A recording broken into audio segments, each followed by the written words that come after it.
Wir befinden uns dieses Jahr auf Abenteuer. In diesem Jahresthema Abenteuer vom Glauben. Und da habe ich gedacht, ist es hilfreich, so einen Taschenkompass mitzunehmen. Kompass ist entscheidend, wenn du auf ein Abenteuer gehst. Erstens, er zeigt dir die 4 Himmelsrichtungen. Norden, Süden, Osten, Westen. Und du brauchst ihn dann vor allem, wenn dein Handy außerhalb von dieser Reichweite ist, wo du in einer nützlichen Frist aufladen kannst. Weil heute hast du ja auf dem Handy sonst den Kompass. Und dann brauchst du ihn, um deine Karte am Gebiet auszurichten. Oder beziehungsweise eben an der Himmelsrichtung ausrichten. Also in Kombination mit der Karte ist er notwendig. Und ich habe mich natürlich kurz ein bisschen schlau gemacht, wie das funktioniert. Der Kompass, der funktioniert mit Magnetkraft. Und zwar muss die Nordnadel rot sich am arktischen Pol, Magnetpol ausrichten. Und weil der hat so eine Magnetanziehung. Und die richtet sich dann aus und dann weisst du dann, wo das Norden ist und kannst dann dementsprechend deine Karte, die auch eine Angabe hat, daran ausrichten.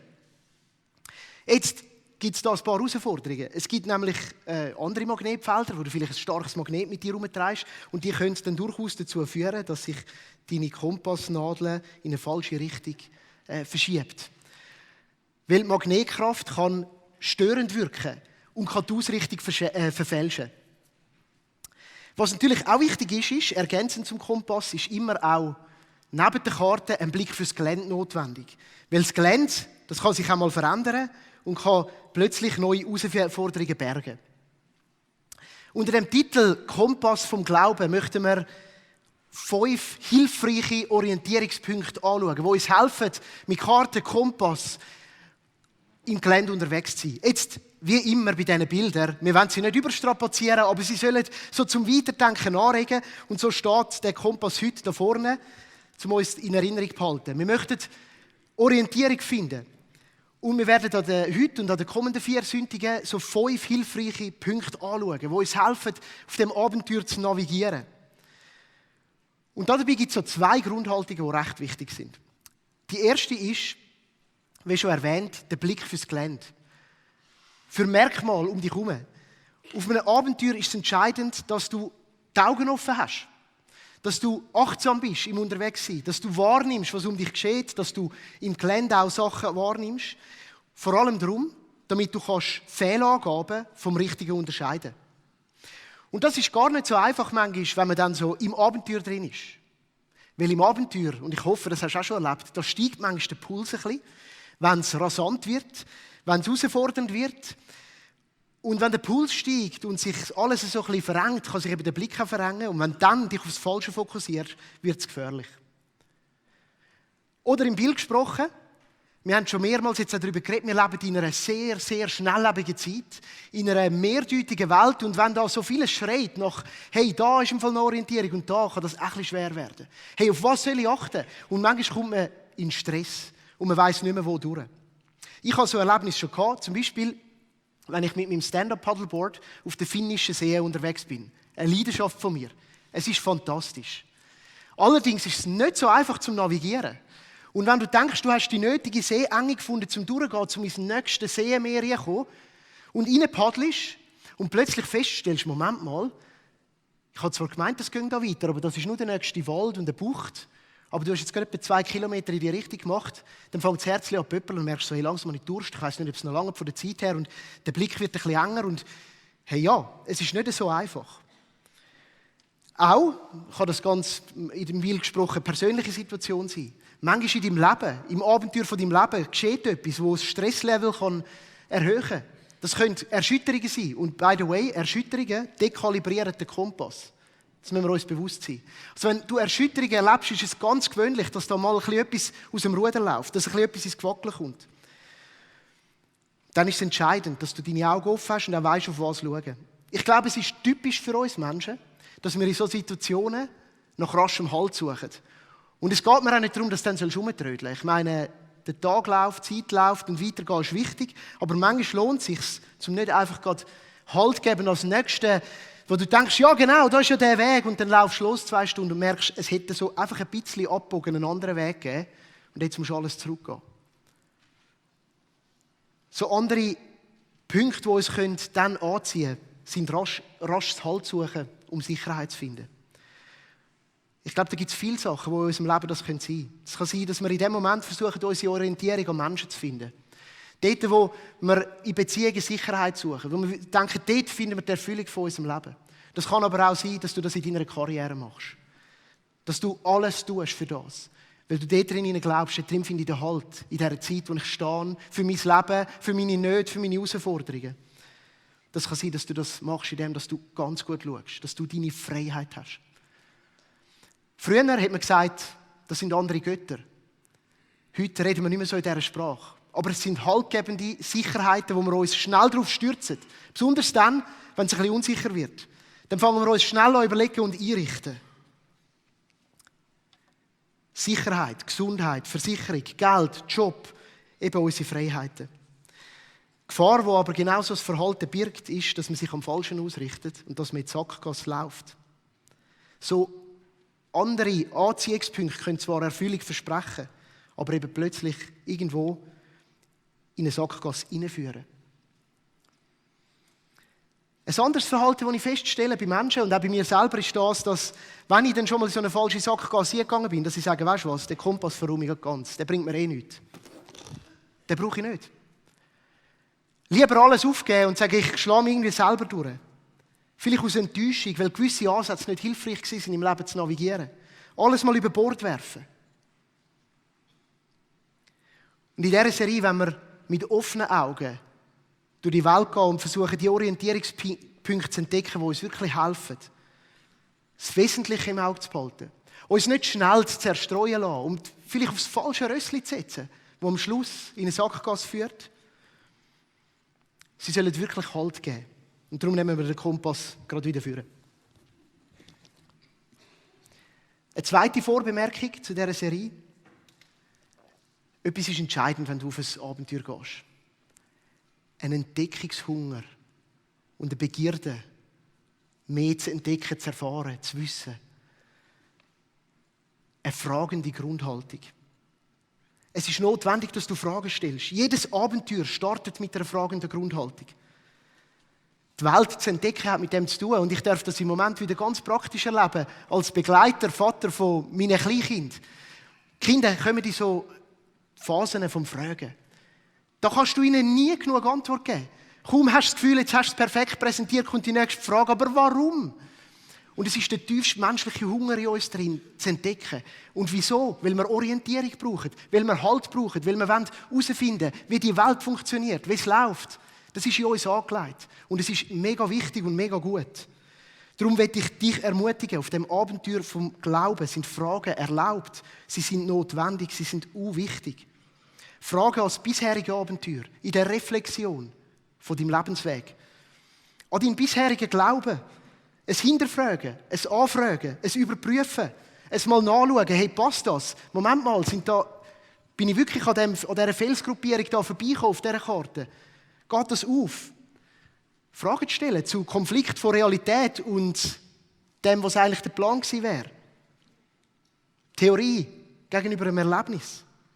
Und ich habe da ein Zitat gefunden, das mich sehr angesprochen hat, von einem amerikanischen Autor, Pastor, Theologe, Andy Stanley, der sich viel Gedanken darüber macht. Wie kann man dann den Glauben leben in der heutigen Zeit? Und er sagt, einem Glauben, der nicht hinterfragt werden kann, kann man nicht trauen. Und ich finde es irgendwie gut. Und ich will Mut machen, wir dürfen Fragen stellen. Es ist entscheidend. Und in dieser Überprüfung vom Glauben finden wir die Kernpunkte, die uns Halt geben. Und ich freue mich auf die Reise mit euch, wo wir uns ein bisschen Zeit nehmen in dieser Serie. Und wir werden heute auf den ersten von diesen Orientierungspunkten unseren Fokus legen. Wir nehmen uns einen raus. Und der ist ganz einfach. Jesus Christus. Beziehungsweise die Frage, die wir stellen müssen. Wer ist denn Jesus Christus? Wer ist Jesus? Und wenn wir diese Frage stellen, dann sind wir in bester Gesellschaft, weil Jesus hat die Frage auch gestellt. Und zwar seine ersten Jünger. Seine ersten Nachfolgenden. In dieser Tradition verstehen wir uns ja. Und er hat das Folgende, wird uns die Geschichte beschrieben in Matthäus 16, Vers 13. Da kam Jesus in die Gegend von Caesarea Philippi und fragte seine Jünger und sprach, wer sagen die Leute, dass der Menschensohn sei? Damit hat er sich gemeint. Sie sprachen, einige sagen, du seist Johannes der Täufer. Andere, du seist Elia. Wieder andere, du seist Jeremia oder einer der Propheten. Er sprach zu ihnen, wer sagt denn ihr, dass ich sei? Da antwortete Simon Petrus und sprach, du bist der Christus, des lebendigen Gottes Sohn. Und wir alle sitzen jetzt da rein und es geht uns runter wie Honig und es ist sonnenklar, weil wir haben es von Kinderstuben aus gelernt. Jesus ist Gottes Sohn. Aber was sagt der Petrus da genau? Wir versuchen uns mal in diese Situation zu versetzen. Dazu zuerst 2 so Punkte, wo wir einzoomen. Christus, das Wort ist griechisch, kommt von Christos und entspricht dem hebräischen Messias. Wörtlich übersetzt bedeutet das der Gesalbte. Der Petrus sagt, du bist der Gesalbte. Und das ist natürlich nicht einfach ein Name gewesen, sondern das ist ein bedeutungsgeladener Titel gewesen, den der Petrus da Jesus gibt. Und für die Juden ist das die ersehnte Retterfigur gewesen, wo sie sich darauf hingesehen hat, seit der Exilszeit, seit sie eigentlich in diesem Land angekommen sind und gewusst haben, irgendwann müssen wir wieder befreit werden.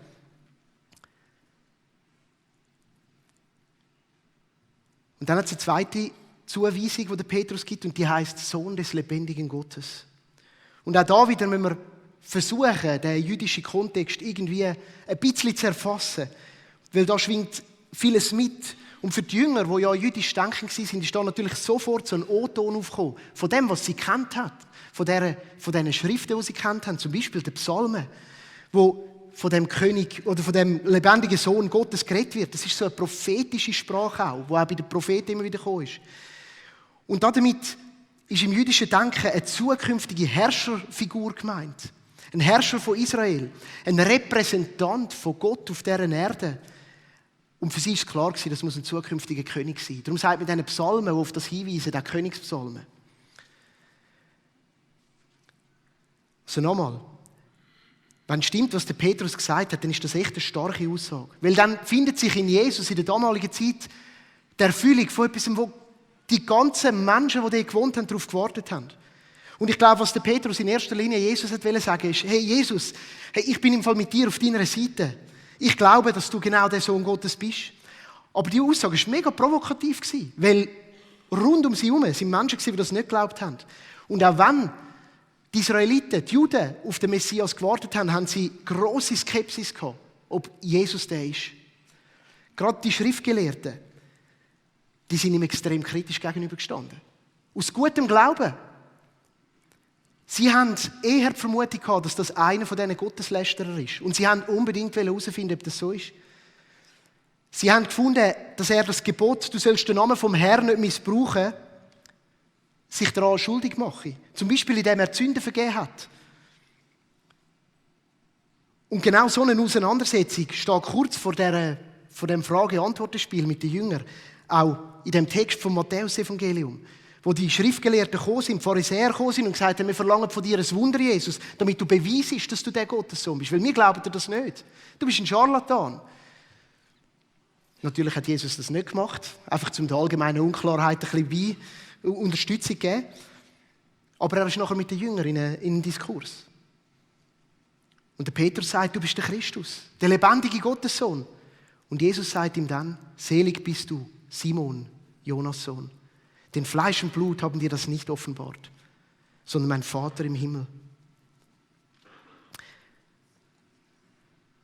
Ich will die Spannung aufzeigen. In dem Moment ist es für die Jünger, scheint es uns sonnenklar gewesen. Hey, das ist unser Messias, der wo wir uns danach gesehen haben. Und für uns ist das auch so sonnenklar. Aus unserer 2000-jährigen Perspektive danach, mit dieser Geschichte, wo wir sehen, was das Christentum genommen hat. Aber lasst uns eben ein bisschen anfragen, hinterfragen, nachfragen.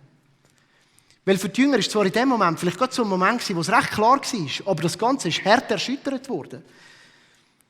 Wenig später sind sie ins Zweifeln gekommen, weil sie ein sehr klares Bild davon hatten, wie Gott ist. Man könnte sagen, eine sogenannte Gottbox. Und vielleicht hast du auch so eine. Eine Gottbox. Für sie war klar, wer Gott ist. Für sie, ich habe es ein bisschen schon versucht zu zeigen, hat es ein Bild gegeben. Wenn das der ist, der Sohn von Gott, der Messias, dann wissen wir, wie der aussieht. Zum Beispiel war für sie sonnenklar, dass er als Herrscher wird kommen. Triumphierend. Der wird die Leitung übernehmen.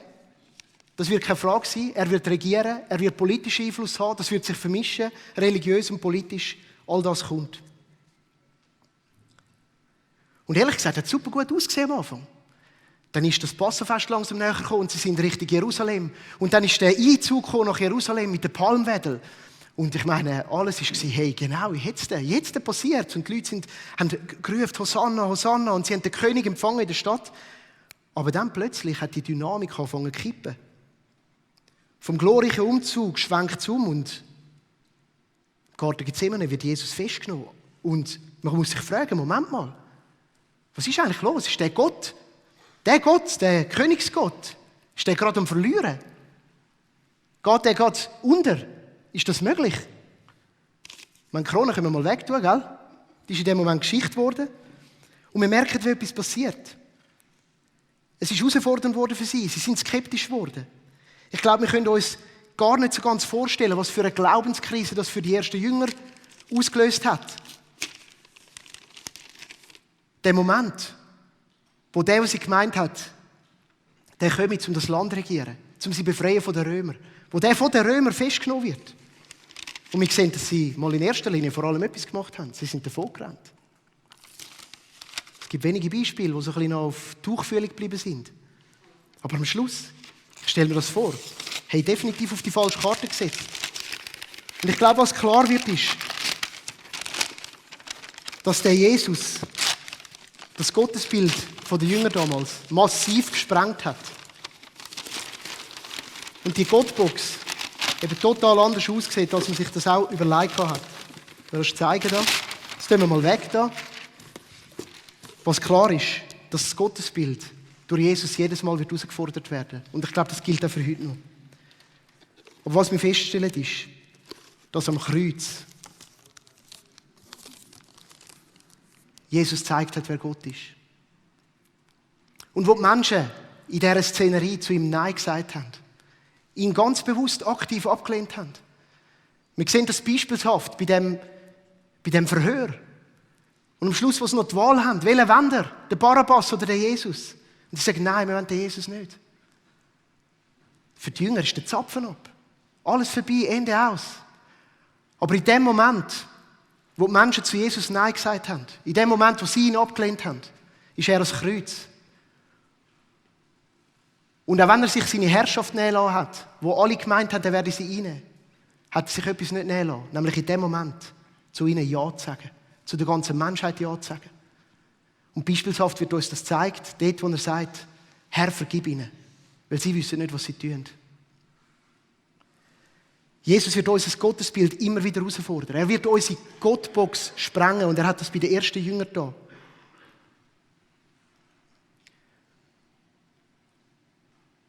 Und ich finde es faszinierend zu sehen, dass die Begegnung mit dem Auferstandenen diesen Jüngern geholfen hat, über diese Krisen hineinzuschauen. Darüber hinwegzukommen. Sehr auf unterschiedliche Art und Weise. Die einen haben vielleicht noch im Geheimen gehofft, andere, ganz ehrlich gesagt, nicht mehr, wie der Thomas. Die haben gesagt, ich muss sehen. Aber die Begegnung, wo ihre Höhepunkt eben dann im Auferstandenen findet, hat ihnen gezeigt, hey, der Jesus, der ist die Repräsentation von Gott, aber anders. Anders, als wir es gedacht haben. Anders, als wir es uns vorgestellt haben.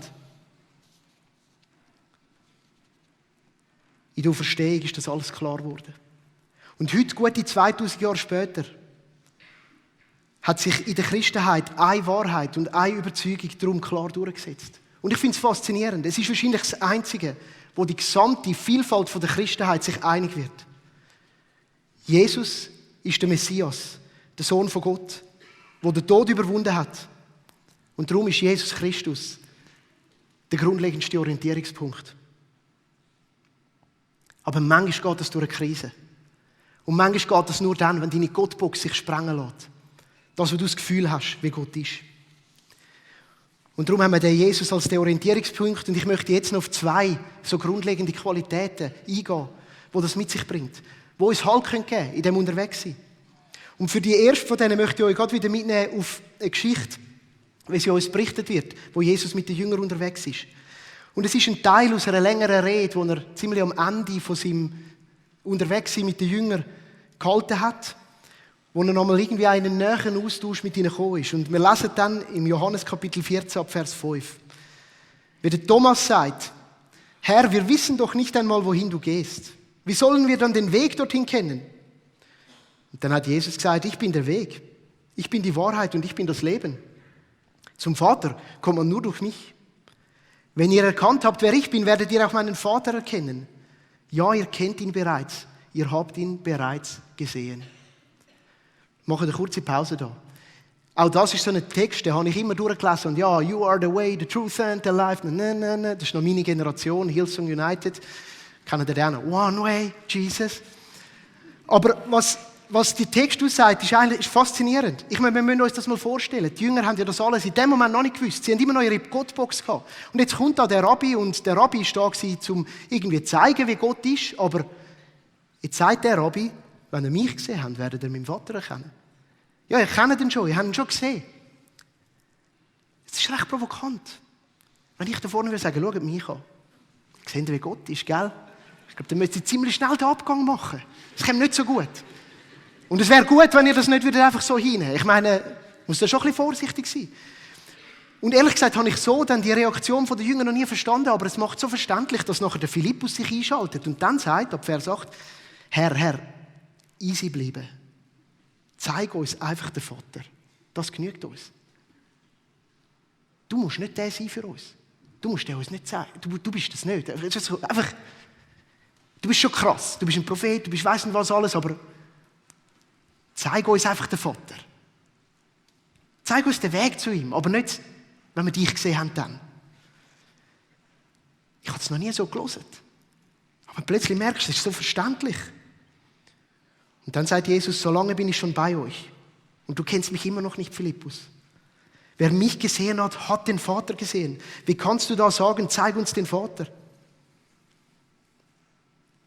Glaubst du nicht, dass ich im Vater bin und dass der Vater in mir ist? Was ich euch sage, sage ich nicht aus mir.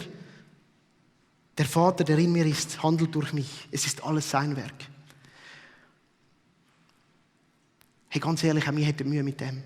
Wenn wir uns in diese Situation vor der Kreuzigung, vor der Auferstehung hier befinden. Es ist schwer für uns, die Situation der Jünger zu versetzen. Sie haben keine christliche Tradition gekannt. Haben sie nicht gehabt. Wir haben es vor 2000 Jahren gemacht. Sie haben auch keine Bibel gehabt. Nur die jüdischen Schriften. Aber Jesus macht etwas ganz klar. Qualität Nummer 1, wo er als Orientierungspunkt mit sich bringt. Jesus zeigt uns den Vater. Sein Hauptziel war, den Jünger und der Menschheit Gott vorzustellen. Personifiziert. Und das war eine riesige Herausforderung für die damalige Gesellschaft, besonders die jüdischen, besonders die Schriftgelehrten. Sie haben fest daran geglaubt, dass Gottes Erkenntnis in den Regeln, in den Geboten, in der Tora liegt. Und in dem, was die Rabbis darüber lehren. Und jetzt kommt da einfach so einer angeschaltet zu einem Wanderprediger und sagt, wenn ihr mich seht, dann seht ihr Gott. Und mir scheint es da, wir könnten so ein Magnetfeld entdecken, wo unsere Orientierung ein bisschen zerstören könnte. Und das haben halt sie gehabt. Das ist Regeln und Gebote, die versprechen uns sehr schnell Halt zu geben, aber die nehmen unsere Orientierung weg. Regeln und Gebote sind so ein gefährliches Magnetfeld, wo uns in erster Linie viel, viel Halt versprechen, aber Jesus ist gekommen, das zu sprengen.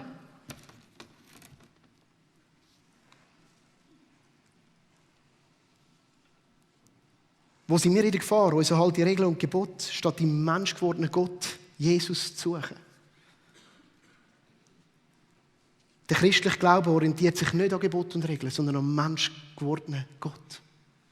Das ist ein wichtiges Unterscheidungsmerkmal. In Christus erkennen wir, wer Gott ist. Und sein Wesen erkennen wir am klarsten. Er ist das vollkommene Ebenbild von Gott und der unverfälschte Ausdruck von dem, wie er ist. Und mir ist in den Sinn gekommen, ich habe als Jugendlicher so ein Bändchen getragen, WWJT.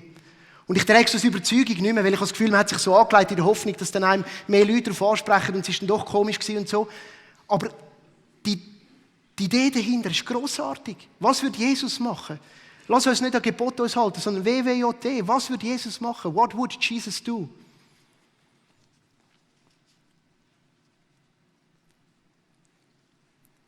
Qualität 1, Jesus zeigt uns den Vater. Unser Glauben ist ein Glaube, der sich an einen menschgewordenen Gott orientiert. Was uns zur Qualität 2 führt.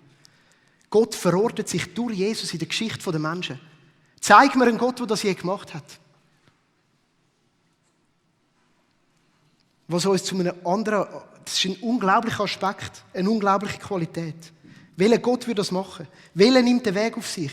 Welcher Gott ist sich nicht schade? Es gibt unglaubliche Halt und Orientierung, wenn Gott sich in der Geschichte der Menschen verankert. Weil in Christus erkennen wir nicht nur, wer Gott ist, sondern durch sein Beispiel erkennen wir auch das wahre Wesen von uns. Wir sehen, was der Plan gewesen wäre. Wir haben einen Ausrichtungspunkt für unsere Nachfolge. Wir können orientieren, wohin wir uns entwickeln sollen. So wird Jesus zum Fokuspunkt der Nachfolge und zum Vorbild für uns als Christen. Weil er weiß, was es heisst, Mensch zu sein. Er weiß, was es heisst, zu leiden. Er weiß, was es heisst, Enttäuschungen auszuhalten. Er weiß, was es heisst, herausgefordert zu sein, mitten in der Herausforderung zu stehen. Ja, er weiß sogar, was es heisst, Fragen an Gott zu haben. Qualität Nummer 2. In Christus verankert sich Gott in der Geschichte der Menschheit. Das macht ihn nachbar, erfahrbar, greifbar, manifest, sagt man. Was uns zum Schluss bringt, zu dem Orientierungspunkt Jesus Christus. Ein paar Gedanken, die ich einfach so möchte euch mitgeben, auf euer Abenteuer. Zuerst ist, ich glaube, Jesus fragt uns auch immer wieder, wer glaubst du, dass ich bin? In einer lauten Welt, in einer Welt, die vieles zu bieten hat. Erkennen wir Jesus als Orientierungspunkt? Was antwortest du? Wagst du es mit einzustimmen in die mutige Aussage von Simon Petrus? Und vielleicht ist sie jetzt ein bisschen einfacher, weil nach ihm haben Millionen, Milliarden von Menschen in der 2000-jährigen Kirchengeschichte das hat da. Du bist der Christus, der von Gott gesandte Retter, der Sohn vom lebendigen Gott.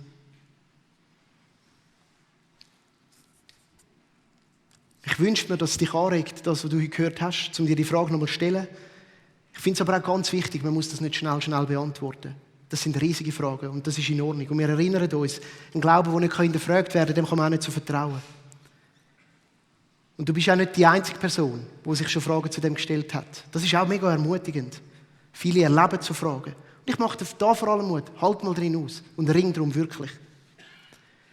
Frage Nummer 2. Wo suchst du, um Gott zu finden?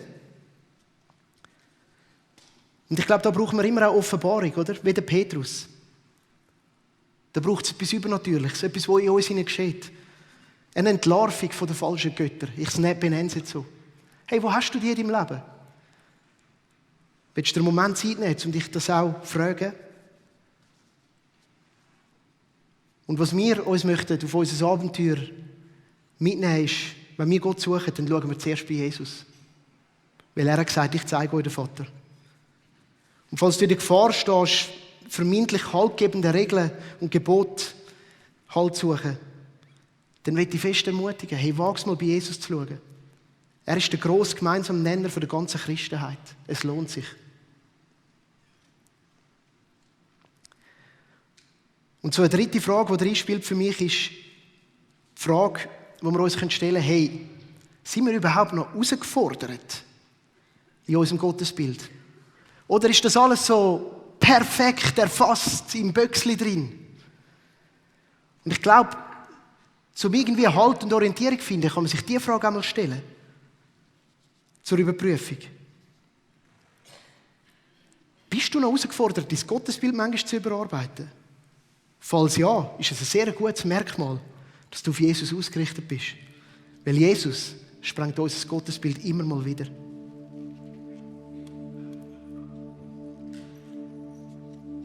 Die 3 Fragen möchte ich in den Raum geben, dass du es mitnehmen kannst.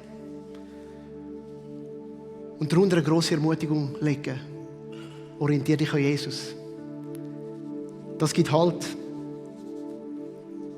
Er zeigt uns, wer Gott ist. Und für das möchte ich jetzt auch beten.